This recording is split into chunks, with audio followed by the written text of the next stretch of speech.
in depth today, and we're looking at your privacy under attack. Imagine if your smartphone was hacked, not just yours, but almost everyone's. It's a fictional scenario called cyber shockwave, and it's being used as a way to gauge how the government would or should react to a cyber attack on a massive scale. CNN Homeland Security correspondent Jean Meserve takes a look.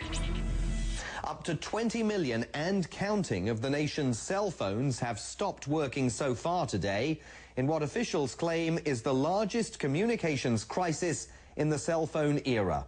The reason? A cyber attack. As government officials convene, there is one overarching question. Is this an act of war, not a criminal act? The infected smartphones show a video of the Red Army raising speculation the Russians are behind the attack.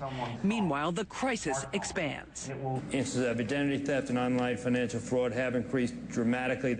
Officials discuss the possibility of shutting down the infected smartphones, but government can't do it. I'm actually shocked to hear that we don't have this authority. If this was someone with smallpox wandering through the Super Bowl, we would have the authority to quarantine them. Can the military assist? What powers does the president have? We are operating in a bit of uncharted territory, as you know. The attack is traced to a server in Russia. If the U.S. shuts it down, will the Russians see it as an act of war?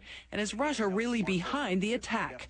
Then more grim news. The internet is infected, the power grid impacted. We are also now receiving alarming reports of significant and growing power outages in major metropolitan areas in the eastern half of the United States. There is discussion of nationalizing the power grid or mobilizing the National Guard to protect it. But keep in mind, there are over 160,000 miles of transmission lines. You cannot guard every mile of that. And the cyber attack goes on.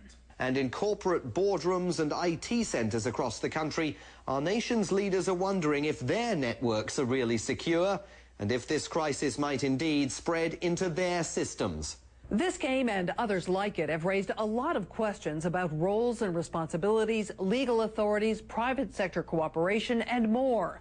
Government and industry are working through those issues and trying to find solutions, but they are also working to improve defenses to thwart any massive cyber attack. Jean Meserve, CNN, Washington.